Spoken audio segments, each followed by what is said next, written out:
Welcome, family. This is the Liberating Hope live Bible study brought to you by yours truly, Darrell Brackeen. I'm hoping to become your nephew, your theological nephew. I'm a Christian educator, I'm a strategist, and most of all, I'm a person that's looking to help motivate this next generation and to hold on to God's unchanging hand. So, I'm here creating this space to help people think deeply about their faith without checking the questions at the door or throwing away their own culture and bringing that actually to the proverbial table. So, this particular series is about reclaiming the Bible through a lens of liberation, justice, and everyday people power. So, if you missed my intro video, go back. It's pinned on all the pages that you're probably viewing me from. And just know this around here, the gospel is good news for the oppressed, not a weapon for the powerful. Now, let's talk about what the Bible really is and why it still can set us free, even in these tough times. So, we are going to dive right in. So, I wanted to give a little bit of context as to how we're going to navigate this, right?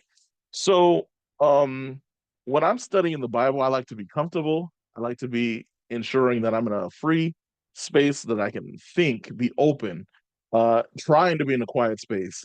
I have to tell you now, could easily be distracted by my family. I told you all in the previous video, I'm a girl dad of three, and it's quite possible we may have a visitation, right? So take that moment. They come first. While I'm providing this opportunity and space for you, I want you to realize that I'm in my home, and I'm also going to invite whatever makes me comfortable as I deliver this as well. You are family. So you're getting the opportunity to not just realize the opportunities for you in this opportunity, but you also realize I'm a real person too. So we're going to be looking at notes. We're going to be pulling up slides. We're going to be reviewing the Bible. So I want you to sit back, relax, get a notebook, and we're going to jump right in. So essentially, I don't want you to feel like you're in seminary or anything like that, but that you're simply going to have a Bible study and getting to know the Bible um, in a real helpful way. So I'm actually going to start sharing my screen, friends. So let's go ahead and do this and optimize our time together.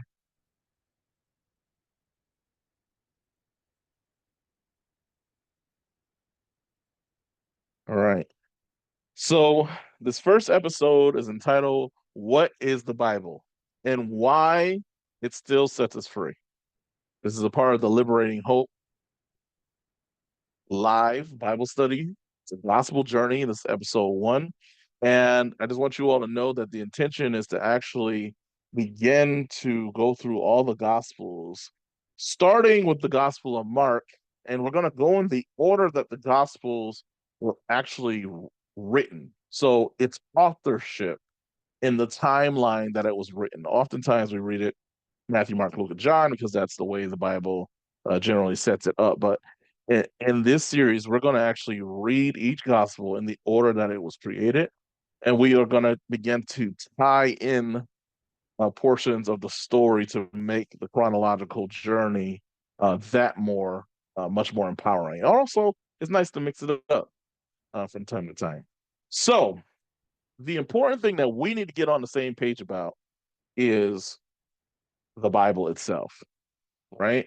So the Bible is not just one book, it's a compilation of many books. And oftentimes, when you begin to address and talk about the Bible, um, many guards kind of come up. And in this space, we're going to regard the Bible in its 66 iterations because there are 66 books in the Bible. All right. And I just want to be clear, the Bible is not a weapon, it's a witness. And if you've been through anything such as any grief, injustice, oppression, this book often will find you. But I know it's often tough for folks to get over how it's been used and weaponized in the past. So I want to acknowledge that as well. But let's be honest, and we're going to read the Bible as it is. And I want to get into translations in a second, but we're not skipping anything here. And not all the readings, I would describe it even as righteous, right? But it's real. It is real because the world we live in right now, I wouldn't describe it as a righteous one. I'd like to describe it as real life. And yes, there's the good, the bad, and the ugly.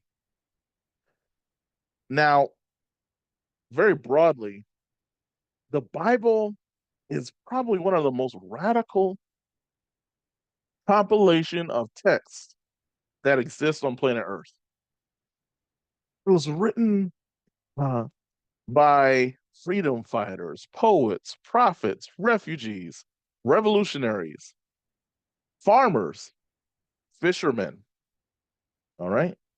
It was penned across three continents in three languages across more than 1,500 years ago. More than it. Okay. It's not just a book. I want you to see this as an uprising of sorts. Yeah, it's going to go over some grief. It's going to go over some grace. It's going to go over some joy. It's going to go over some justice. Simply put, it's people wrestling with God and walking with wonder. The Bible is a library, it's a sacred archive, it's a spiritual protest against every empire that tried to out write us out of the story. So, have you ever been told that you're not qualified to read this book? They're wrong because you don't have to go to seminary or quote Greek and Aramaic to engage the Bible. So let's just set this record straight today. You don't need a robe or a pulpit. You just simply need curiosity. You need questions. You need your own voice. And if you are newer in engaging the Bible, hopefully, eventually, you will begin to hear the voice of God and how it resonates in your life. Because this book speaks to every single person, no matter what.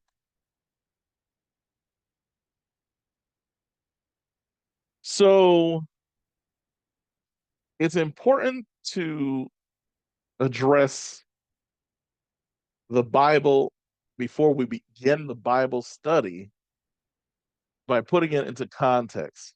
Okay. So the Bible has been compiled, translated, and ultimately has been controlled in many contexts. Okay. So we have to break a myth up right here.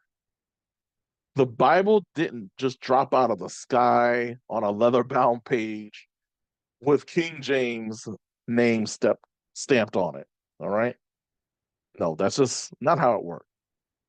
It started out as oral stories passed down around campfires. I want you to get that view in your mind of people carrying an oral tradition being passed down from generation to generation, and someone at some point deciding, wait a minute, how am I going to retell this story to my children and their children? We got to find a way to record this and and imagine an individual scribbling it down on proverbial scrolls. All right. I want you to begin to engage your imagination as we engage the text. I like to call it a holy imagination. Uh, I want you to think about who was penning this, during what time period, and for what reason was an individual prompted to ensure that these texts would would somehow, some way, by some miracle, be translated, passed down to future generations so that we're talking about it. Okay. Now, there are decisions that have been made concerning the Bible. Okay. The decisions didn't just kind of come haphazardly. And I gotta tell you the truth. Uh, all of the decisions weren't all spiritual. And many of them may have even been political. But, and I have to put the word but into this, because despite that, through God's everlasting power, he still decided to use the unperfected to provide a perfected message of the gospel of salvation. And most importantly, his love for all people. God still speaks through the text. Okay. Um, and it is through these truths that we are able to still engage in present day relationship with God and his people, even despite all of the odds and all of the weeping that occurred over the creation of these texts. Folks, remember that some of these texts were even created while nations were in exile of their own home. Individuals had to hide. They were weeping about the fact that they could not go back home, but yet and still they felt the need and the prompting of who I refer to as the Holy Spirit to write these sacred texts, to ensure that they were copied by candlelight, even with trembling hands. And you have to know that even while these individuals were penning these texts and scrolls, that their lives were on the line. They were not just doing this out of a sheer happenstance. They were considered going against the nation at times that may have overtaken their community, because they were being subjected to other thoughts and other ideologies and other exposures to how to address the universal world. So, yeah, they were afraid. There were times where their lives were literally on the line. Yet and still, they penned the text, as the Apostle Paul says a little later, and I believe Philippians, with fear and trembling. They approach it with fear and trembling. Now, I have to say this too. There are some texts that have been excluded from the Bible, and we will go over that in another lesson for another day. But you may be familiar with Gospels, such as the Gospel of Mary or the Gospel of Thomas. And by the way, I keep referring to the Bible. I'm going to clarify what Bible I'm talking about in a few minutes as well, because I'm sure if you are new to studying the Bible, or you're new to Christianity, or I like to call Christianity the way, because that's what it's actually, the movement of the way, as it is referred to in the text.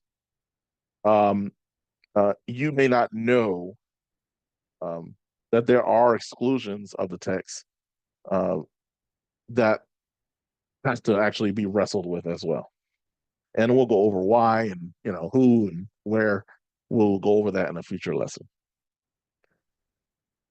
And for centuries, we also have to put into context how rare it was for an individual to be able to actually write.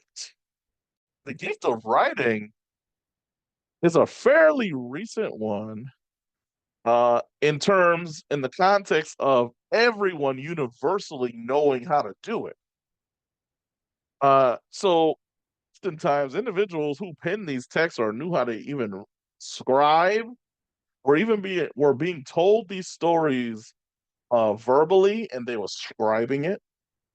Many of these texts were commissioned by political leaders as a way to memorialize the story that was told. Okay, so think of it this way: stories are often told based on the and perspective of the individual. So sometimes little details of a story can change. Have you ever played the game of telephone? Um, Most people are familiar that if you get to the end of that game, most people have forgotten what was supposed to be said and how it was said and who said it and things of that nature, right? So I want you to keep that in mind. And yes, eventually folks gathered to canonize the Bible. And to canonize the Bible is to essentially come to a formal way of concluding that the texts that have been included within the final version of the Bible were agreed upon by scholarship and several meetings over a very long time period to say that this is the word of God. Okay. And during the canonization process, of which there will be a separate episode on, uh, that process basically decide which books were in, which books were out. And absolutely, was it a messy process? Yes. Was it a political process? No question. There was some voting involved, actually, a lot of voting. And the truth is, it was deeply human. So, for example, I know I'm going to speak from my context and coming from the context of the Black Church. The King James version is the best version to reach from just because it just sounds good. And I'm not gonna lie, I grew up on and learning many verses through the King James version. Um, and the truth is, it's often treated like it's divine perfection. But we have to be real about this. A king authorized that version of the Bible to keep the church, and this is the Church of England, under his power. He wanted power, and this power was centralized under a hierarchy of royals, and it didn't just appear in that version. And many of the books of the Bible were uh, mistranslated in many instances. Uh, and in other instances, there are sentences that were added. There were some viewpoints that are also added in that version that may have not been in the original Aramaic texts or in the Greek texts or even in the Hebrew translation of the Bible because language is difficult in itself. All right. We also need to wrestle with that too. That language is difficult and that it's something that is, you can't, and English is also a tough language to translate into. So oftentimes, some words are misinterpreted or overlooked. Is it done purposely? No. I actually want to stop here and emphasize a point that while the King James Version may be a political uh, translation and with an agenda, um, an original agenda that still outlived even those political points, so that we were able to read and discern what the text and still have access to the original language. and address the discrepancies that God, again, still uses it as the tool of truth and a tool supporting all of those things. All right. So um, I just want to be clear that yes, we're going to dig, but it is in my view that the Bible is the authority uh, concerning the word of God in the message that he wants to relay to us, his people. All right. So I'm giving you an entire episode to prepare you for how we're going to approach the text and why we need several tools with us as we are studying the Bible to ensure that we are uh, getting something as close to the original meaning that was presented, so that it also stays close to the original Hebrew, the Greek, the Aramaic, um, and we have that historical context as to what was actually happening during this time.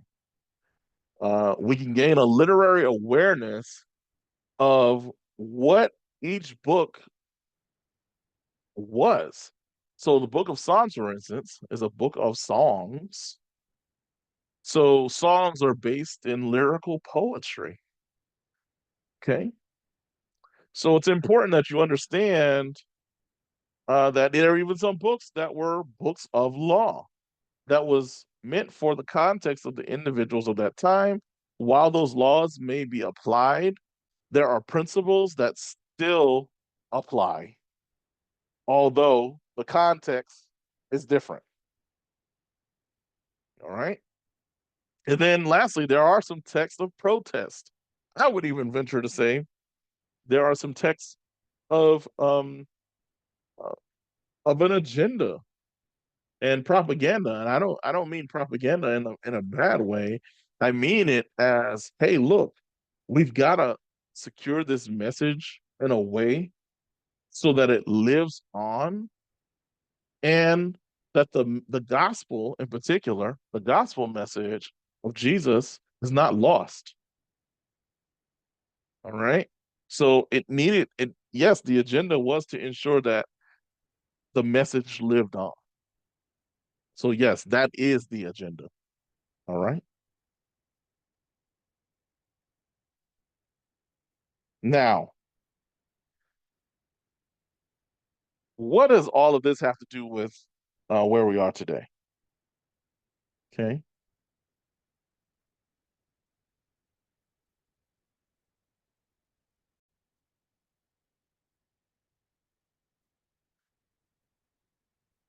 God still hears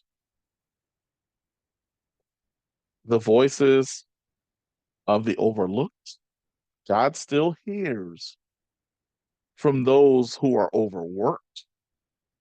God still hears from the voices of the oppressed. All right. So as we begin to read the text, we approach the text sometimes in our good times, our bad times, our overworked times. There are times where we feel overlooked. All right.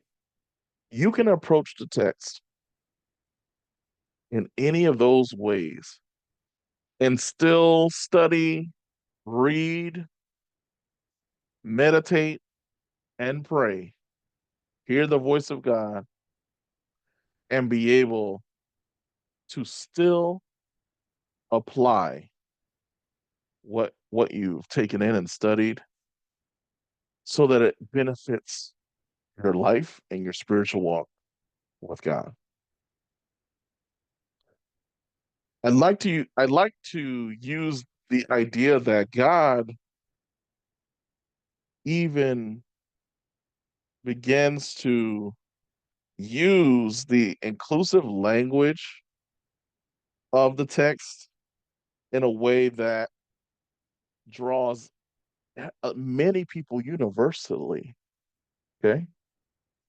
Um, Therefore, the cultural connection that it may have for one person may land differently for someone else.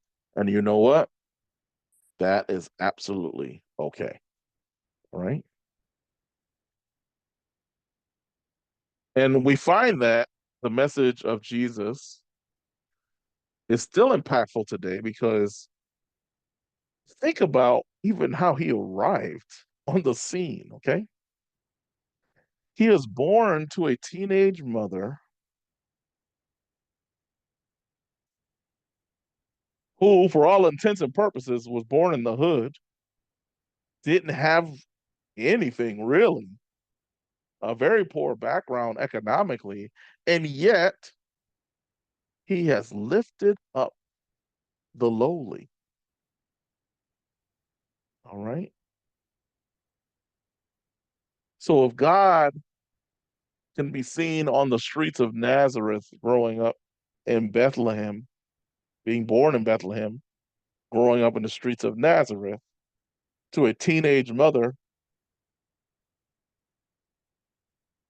God can absolutely still be in the streets of your neighborhood too. God is in the streets of your neighborhood too, right? And that he can turn around and even in the midst of the atrocities and the bad situations that we may experience, God still shows up and he is there with you and for you. Look, the text says that Jesus dies like a criminal and he's lynched essentially by the Roman Empire by way of individuals who lived in Palestine. Okay. Apply this to today. There are people that are on death row, that are in prison, in jail. And it's turning out that through the use of DNA testing and evidence, that there are individuals who did not commit crimes that are on their way to ultimate life sentences or death who have yet to be proven innocent in the court of law. Yet, God is there because he also experienced that by way of the cross through his son Jesus. All right. So, as we, these are ways for you to connect the Bible to present day cultural situations to keep it relevant and for you to still find the truth of the words of God as it applies to your situation in life. Now, I'm going to talk about why I personally use NRSV, the New Revised Standard Version of the Bible, while doing Bible study. All right. So this will be the central version of the Bible that we will use together as we navigate the gospel books over the next few sessions. All right. So the first reason is that it stays close to the original Hebrew and Greek, and that the translators, and there are so many astute translators who are subject matter experts by way of language. And as I mentioned to you, that in the English language, it's hard to translate uh, uh, directly and succinctly from the original language to English, because in the English language, it's quite limited in comparison to Hebrew and Greek and Aramaic in terms of expressions, so to speak. So, as you're reading the New Revised Standard Version, you could trust that it is as close as you'll probably get to the original text without actually having to pull the Hebrew and the Greek itself. On which, by the way, I'm going to show you a technique in which we will actually do that to ensure that you can compare and contrast the language to get the essence of what is being conveyed by using a Bible study technique called close reading. And again, I'll explain that in a future video as well.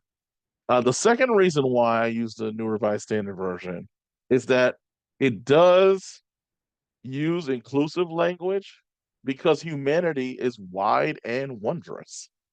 It's inclusive, all right? So there was an attempt to ensure that, uh, so for instance, in the King James Version, it's often placed in the masculine tense. When we know that there are masculine and feminine word expressions in various languages where one way to say something doesn't actually translate to what is being said. Therefore, uh, leaving people out, and many of dogma and doctrine has been concluded because of these tenses. And that's why the New Revised Standard Version and its translators sought to ensure that the language was inclusive because humanity is wide and wondrous, and the message of Jesus Christ ultimately, and this is not about the translators, but this I am pivoting, that the gospel message is inclusive as well. All right. And another reason why I use the New Revised Standard Version is that it doesn't erase the poor, it doesn't erase the women or people of color. All right. So oftentimes the text highlights individuals by name. And there are even times where, in translation, the removal of individuals who are nameless occurred. Okay. And many times throughout the text, the names of women are missing. All right. But yet they're referenced in a way that you kind of question, you know, was this an actual person? So in the New Revised Standard Version, it highlights the individuals and makes it very clear who is being addressed in the text, and it raises the voices of women uh, in a way that it's clear. So again, it's not an agenda; they were a part of the story, but they just need to be mentioned in the text. And then lastly, as a person of color, oftentimes when you're reading the text, you're trying to understand the diversity of the times. And depending on the time period and the era, um, oftentimes an individual is named and then they're from and their location of where they're from is also listed behind their name. And in many translations, some of those individuals are missing. So the New Revised Standard Version tries to keep uh, and improve the inclusion of the individuals that were lost in translation. Um, and the truth is, translation is theology in itself, and we can have a whole conversation about that. Um, but as we review the Bible and as we review this study, I want you to begin to operate with a new lens. And I want you to know that um, it is important to understand the Bible and why it matters, and even at times why it's problematic as we engage in who's accepting what parts and why, when, where. And as I mentioned, yes, the Bible has been weaponized, but abuse doesn't erase truth. So, same Bible used in chains of slavery is still the same Bible that was brilliantly translated and applied in the spreading of the gospel message through liberation of Harriet Tubman, Sojourner's Truth, James Baldwin, Martin Luther King. That same Bible became the language of liberation, the language of hope. So I understand why people really don't open the Bible and study it. And the true reason is because as you read it, you wonder where's the space for yourself in the text. So I want to provide this lens to provide purpose to your life in a way that's applicable. Now,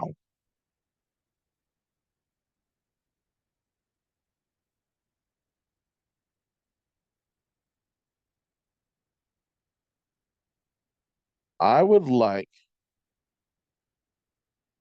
for you to provide yourself the opportunity to just do something new, take a new approach, okay?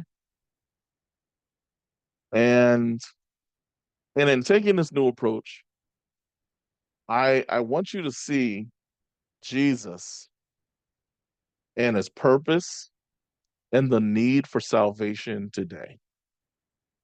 So let's talk about the realest person that I've ever encountered. That's Jesus. And oftentimes, what has caused many divisions in the world over this much debated text, and it has created many divisions, but yet people seem to have forgotten. Jesus didn't come to start a religion,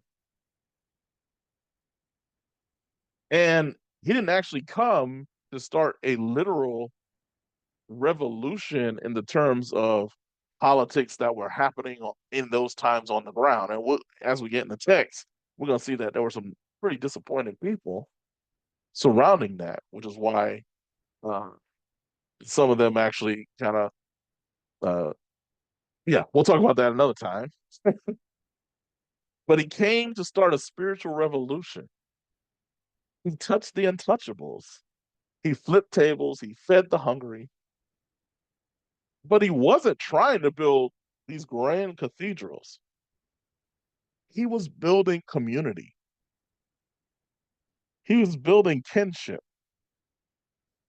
concerning a kingdom not of this world, but of a kingdom that is to come. And check this out. God didn't use perfect people to tell his story at all, from start to finish. He used ex-cons. He used addicts. He used rebels. He used runaways. Why? Because grace is the bottom line. This is all about grace. And we still need that grace even today, not just to escape the hell that you may be going through or the hell that may be happening all around you in this world, but to dismantle the hells that we've created right here on earth. Daryl, what are you talking about? What hells are you talking about? I'm talking about injustice. I'm talking about inequality. I'm talking about indifference. Folks, salvation is not just a prayer, it's a protest, it's a lifestyle, it's a sacred refusal to not let this world stay broken. So, why does it still matter today? Let's be honest, the book's been misused, right? The Bible's absolutely been misused. It's been used to colonize, enslave, silence, and even shame people. But don't let that become the theft of the final word. And that final word is that there is salvation through Jesus Christ. Because the same Bible that was used to chain us was also the same Bible that was used to help free us. Fannie Lou Hamer carried it, the words of the Bible, in her mouth.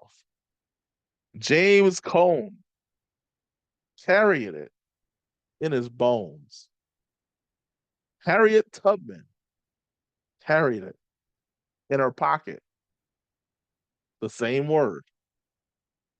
They read it from top to bottom, read from the margins, read with our ancestors beside us. And I know that you will find a word that liberates again in present day. So here's what we're going to do in this series. We're going to deconstruct what we were told. We're going to reclaim what was stolen. And we're going to rebuild the freedom in mind. So each episode, we're actually going to do a close reading of the text, and I'll explain what that technique is and what it means. And not just to do what it says, but to explore who wrote it. Why did they say it like that?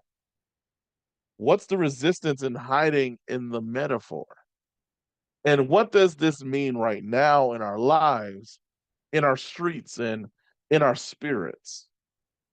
Because Christianity didn't start in Europe. I'm going to say that again. Christianity didn't start in Europe, but it was born in the deserts of North Africa, okay, in the Middle East. It grew up in African soil, and the gospel has always been a word for the oppressed, not a weapon for the powerful. That's not what it was meant to do.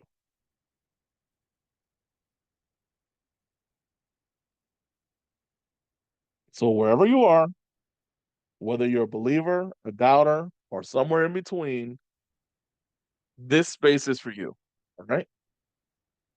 So if you've got questions, bring them. If you've got pain, we'll honor it. If you've got hope, let's build on that. All right. And I also want to say this, while I am well studied and have a pretty well strong educational background, I don't know everything. So if I get it wrong, I will come back to you and tell you I got it wrong. All right. Because we're all growing, we're all learning. But I want to just simply provide the space because I feel like there's an absence of community in these times. And we all could use a refresher or even learning new techniques to how to engage and grow in the Word of God. So, with that being said, I'm going to leave you with some homework. Yes, we're going to have some homework. All right. So, every week, we're going to have some reflection questions that I want you to think about.